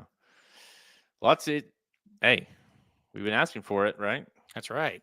Yes. It's here. Thankfully. All right, guys, that's all the time we have. Check us out at racingdudes.com for our free picks and our premium selections on our handicap products page. Click the Get Racing Dudes premium button on the menu at racingdudes.com. Remember to go check out the Pegasus Betting Bible. It is available right now. I think it's almost 20 pages. And includes multi-race wagers, top four from myself and Haltzman, how we're betting every race, top four from everybody at Racing Dudes. John White's got top four picks for every race on the card, pace analysis, everything you need in order to, whether it be, I don't have time to handicap. Tell me who I need to bet here, how to bet it. Or if you just say, you know what, I've handicapped all these races, but I am curious on some multiple opinions or how the workouts look or whatever it is. We've got you covered. Just go download that at racingdudes.com. We're on Twitter at racing_dudes, Instagram and Facebook. You can find all episodes of Blinkers Off of visiting our podcast page, Apple Podcasts, all the places you listen to. We are there. Remember to go to YouTube, search Racing Dudes. Make sure you hit that like, subscribe, and notification button so that way you get alerted when we go live for these. The Magic Mike show is just wrapped up, I believe. They did look at the Pegasus Pick 5. And then the Dudes Who Bet Sports talked about what else? Football. We are in the conference championships for yet again. The Chiefs, the 7th annual Arrowhead Classic, as I call it. The Chiefs are there hosting. Do you think, Haltzman? I haven't asked you. I don't think I've gotten your opinion here. Do you think who's going to win this game? It's the Chiefs for me. We've seen this movie before, and I don't see how it's going to end differently this time. I think if there's a team left that can beat the Chiefs, it'd be the Bills. I just think the Bills have a shot at it. They've been close before, so you can't say it's impossible because they have been close. But end of the day, who are you going to trust the most? I think it's Kansas City. I mean, it's impossible for me to give a good analysis of this game because I mean, I'm so scared. Like the Bills are the last. I wanted to play the Ravens. The Chiefs are inevitable. I mean, it kind of feels that way, the way they've won games this year. But I think Mahomes is 3-0 against Josh Allen in the playoffs. He's obviously takes care of us in the regular season. But I mean, the only real loss the Chiefs had this year was to the Bills. But this is at home. Every Bills game has given me some. I mean, I 1,000% have lost years off my life at this point. All the playoff Bills games, the 13-second game, last year's game, it never fails. But I mean, looking at it as least biased as I can, it feels like until proven otherwise, you got to go through the Chiefs, right? I mean, yep. I still think, although they didn't necessarily show it, they looked a little flat last week, which maybe that was kind of the whole thing after resting the starters for so long. But I think you got playoff Chiefs, you got playoffs Pat, Kelsey playoffs now. I mean, like you're getting the best now. So, give me Chiefs, but shit, it's gonna be close. It's gonna be so close. It's gonna be. Just once, I'd love to see us blow them out, but I know it's not gonna happen. Yeah, yeah. I I do think this. Here's what I will say: the winner Mhm. of this game is gonna be is your Super Bowl. This is your Super Bowl. I feel like you're right. The Eagles will be tricky, I think, especially if it's the Bills. I don't think the Eagles can beat the Chiefs, but the Bills have never done it before. You know what I mean? So that could get a little bit weird if it's Eagles Bills. But yeah, I'm with you. I think the best teams are these two teams, and I think again, I just like, okay, what are the factors that will flip the script this time? Yeah, I don't see them. The one thing you could say is, hey, the Chiefs have won a lot of close games. They're due to maybe not get the breaks in a close game and lose, or the Bills are just due to beat them. Yeah, sure, but that's not how you handicap something. That's not how you look at break down something and go, well, they're due. So no, you don't do that. yeah. You look at it and go, okay, here's the factors. Who's going to win the game? It's the Bills. Or it's the Chiefs, I mean. And the Bills, I don't see how the Bills can flip what's happened. And I think if they were going to do it, it was last year. And they didn't do it in Buffalo. I mean, it's the Bill. They're listen. I think this is the best Bills team that the Chiefs have had to deal with in the playoffs. So there's that, and obviously Josh Allen, in my opinion, is the MVP of the season. We'll see if it's him or Lamar, but I would give it to Josh Allen. He's had his best career year, I think. Just it's really taken that team on his back all year. I would argue the Chiefs team is better this year than they were last year, which is they're certainly it's like the same team, really. I mean, you lost Rasheed, you gained Worthy, and you gained Hopkins. You got a little bit less than Kelsey, but I still think you got a couple of games out of him still. But so yeah, the defense is balling out. They had like 8 sacks last week. That's going to be the key, right? That's the key to the game. Can they contain Josh Allen? Can they control? Because that was a key at our loss earlier in the year. Was when the big plays came, when they needed to make a stop, they could not stop Josh Allen. They literally could not stop him, but with on his legs even. So that's going to be the game right there if they can do that. It's one of those situations where you can't really sit here and say you would be shocked if the Bills beat him because they've been where they've had chances, right, to do it. But what you just said, it's like, yeah, they got to stop Josh Allen and they got to do this, they got to do that. It just feels like to me, it's going to come down to there's like a minute left in the game and they're tied and the Chiefs need a field goal. Like, and it's like, we've seen it. And I don't. Josh Allen might get his, but I just don't think they'll win. And the other big thing I keep thinking about, who do you think the better football team was, the Ravens or the Bills, when it comes to talent on the field? Oh, Ravens. Yeah. Now, they cannot get out of their own way ever, but to me, those guys looked a little bit more scary than the Bills. Yeah. I mean, listen, every time that they needed to get move the play, get the game like kind of on back in their favor, they screwed it up. The Ravens, I mean, it's just the Bills are the Bills. So last one, Eagles or Commanders. How about the Commanders, man? Just what a season they've had. Just continue to defy kind of expectations. The Lions, to a lot of people, myself included, was Super Bowl or bust. I mean, if you don't make it to Super Bowl, it's a disappointing season. And not only did they win, the Commanders, they just beat the shit. I mean, like it was like from jump, dude. From the first snap, they punched them in the face, and they never could recover from it. Yeah, I felt terrible for the Lions fans because that was a great atmosphere and they were ready to explode. And yeah, it was just crazy. It was just absolutely crazy. They just, like you said, they got out ahead and they never, ever, ever looked back.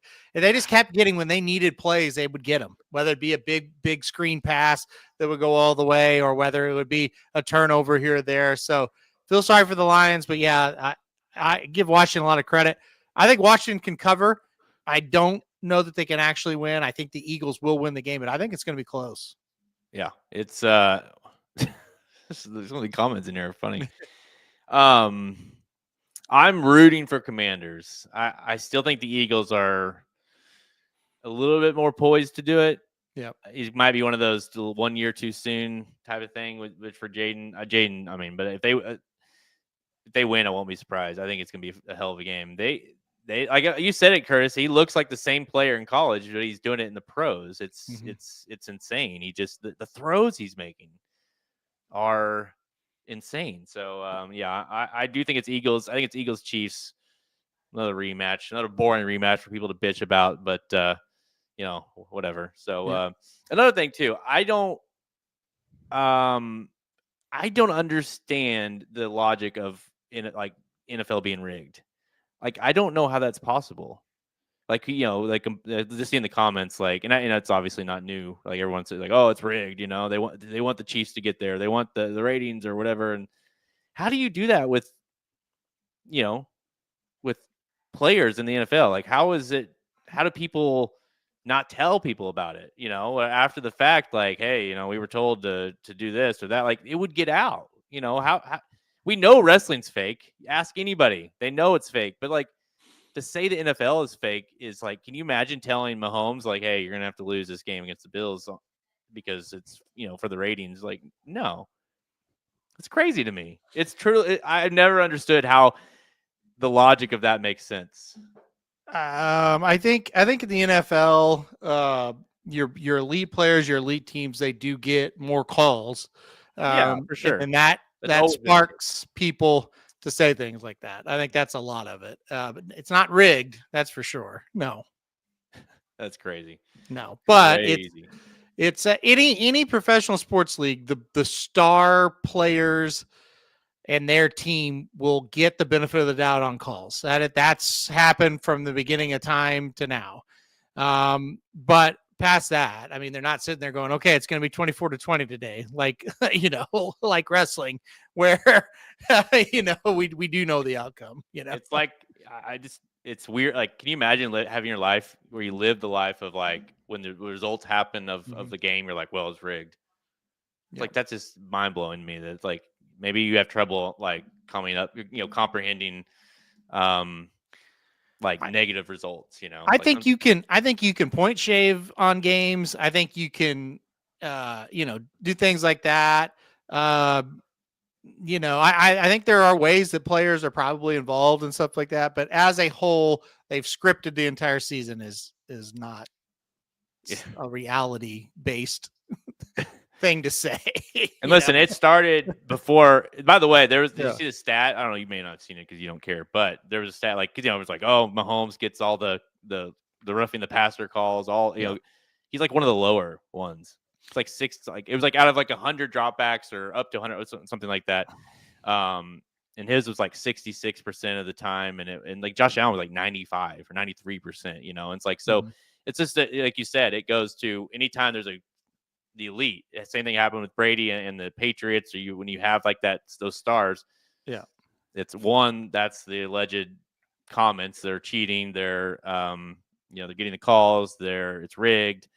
But the bottom line is just people. It's like the hate comes out on those kind of dynasty type teams. Yep.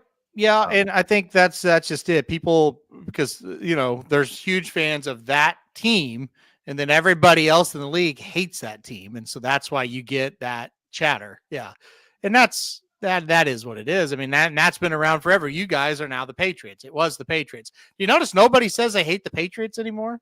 Yeah, I know, right? Everyone loves Patriots. Do you notice before Mahomes got there, nobody said they hated the Chiefs, that they weren't like a Raiders fan or Broncos, But now it's like, oh, we've always hated the Chiefs. Like, you didn't even know they existed. You couldn't name the quarterback that played for the Chiefs before Mahomes got there. You know what I mean? Well, it's the same with any league. The Yankees hated the Yankees in those years when they couldn't be beat, or they hated the Red Sox when they were hated.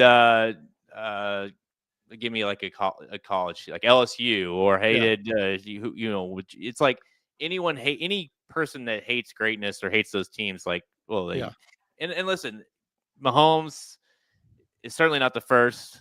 I'm not going to argue that he gets calls or tries to get calls. It's just that Brady did the same thing. Elite guys, they get Yeah. calls, right? Oh yeah, like one of the comments is Patriots never used to beg for calls. It's like, okay, you might be a Patriots fan, maybe, because that it flipped. They used to get the calls. The Tuck rule. Think about that. Yeah. Think about the game up in Kansas City where they won and they got a very questionable call go their way. Think about all that. I mean, they were the team. They got the calls, and if the Bills go win 1 or 2 in a row, they're going to get the calls. That's professional sports. That's every team. To think that the Patriots didn't get away with murder when they literally cheated and got caught and nothing really happened to them. So yeah, it's whoever is good. Everybody hates that team unless they're a fan of that team. And they get the calls and it's this and it's this and it's this. And what it boils down to, they say this stuff because they're sick of seeing them win. exactly. And that's the same way with the Chiefs. Everybody's sick of the Chiefs winning. It's fatigue of the Chiefs because they're winning too much. You know, And dude, the Cowboys in the 90s, everybody hated the Cowboys if they weren't a Dallas fan. It is what it is. It's and I understand it to a degree. I mean, I've been a fan my whole life, and I'm obviously enjoying this period of time, but it's almost like I remember when we used to. I mean, literally just beg for a win, a playoff win. That's all. If we can win a playoff game, I'll be happy, and the rest is, whatever. Let's just get a playoff win. And now, even as you call it playoff fatigue, it is on this side too, because it's like even last week I was like having a hard time getting excited for the game. Like, well, I mean, it's not the Super Bowl, like. We're going to win. That's what we, and even this weekend, yeah, I mean, I'm nervous about it, but I'm not, it's fatigue of the win. Like Mahomes and Andy and the whole, all the guys have it's crazy if you think about it. Now, everyone, the haters will be like, oh, screw, you don't, whatever. But for the guys like that have been in this, have been fans their whole life, like when you stop and think about it, you're like, how did we get here? It was 7 straight AFC Championship games. Yep. It's crazy. I know, and that's what the rest of the country doesn't understand. The Chiefs kingdom and the Chiefs fan base, they deserve all of it because they have been through some shit before this run. Yeah, and they're a very loyal fan base. The place has always been packed, even when they're terrible. So they deserve it. You might be sick of them, but you guys went through your fair share of year after year of just heartache. So it's I mean, just to put a final touch on it, I understand. Like if I was, if I was a fan of obviously the Chiefs and it was, the Bengals or something every year, I'd be like, I'm so sick of this, right? If the Bengals were winning every year, you would want to jump off your house. You hate the Bengals anyway. So I hate exactly. So, but my point is, I get it. Like people want, whenever the Chiefs had no chance of winning the Super Bowl or making it to the Super Bowl every year, I was like, you just wanted you wanted a new team, this year you'd want the Commanders and the Bills to make it, right? Because you're just like, that's a new game, right? Yeah. And so I get it from an outsider perspective. I totally do. But from the Chiefs standpoint, I told the boys, my little boys, like I have one that's almost 6 and one that's 8. The 6-year-old literally knows nothing but AFC championships. And honestly, both of them do, because Cohen doesn't remember really the first year. So their whole lives, think about that. Their whole entire lives have been Super Bowls and AFC championships. Yeah. That's all they know. And I'm like, you guys need to enjoy this. I need to enjoy this, because there's going to be a day when it's over, and you're going to say, remember those days when we literally never not made it to the Super Bowl? Yep. And so, it's easy to kind of you look at it short term, like, no, this is what's happening right now is just insane. Yep. I know. So I know. You got to just enjoy it. Yeah. Well, okay. All right. Any final thoughts, Halterman, on this, on the Pegasus weekend? It's going to be a great weekend. So much good racing and good betting between Gulfstream and Oaklawn. It's just going to be awesome. Hopefully it's a fun day. We don't have anything weird, any controversies happen, just a fun day of wagering. This has been a great event for horse racing since it started. It's had many detractors. You shouldn't. It's a great day of racing in January. It's a great card. let's just hope everything goes well. And yeah, that's about it. That's what I got. All right, guys. Yeah, big weekend, Gulfstream, and of course the Southwest at Oaklawn football, whole thing. We'll be here next week to digest it with you guys, and then just kind of see what happened. And obviously, the road to the Kentucky Derby really starts heating up, starting this weekend, really, frankly. But next thing you know, it's going to be February, and then we're going to get into March, and then you're going to talk about final preps, and here we go. So stay tuned, guys. Until next time, I'm Jared Welch. He's Aaron Halterman. Good luck this weekend.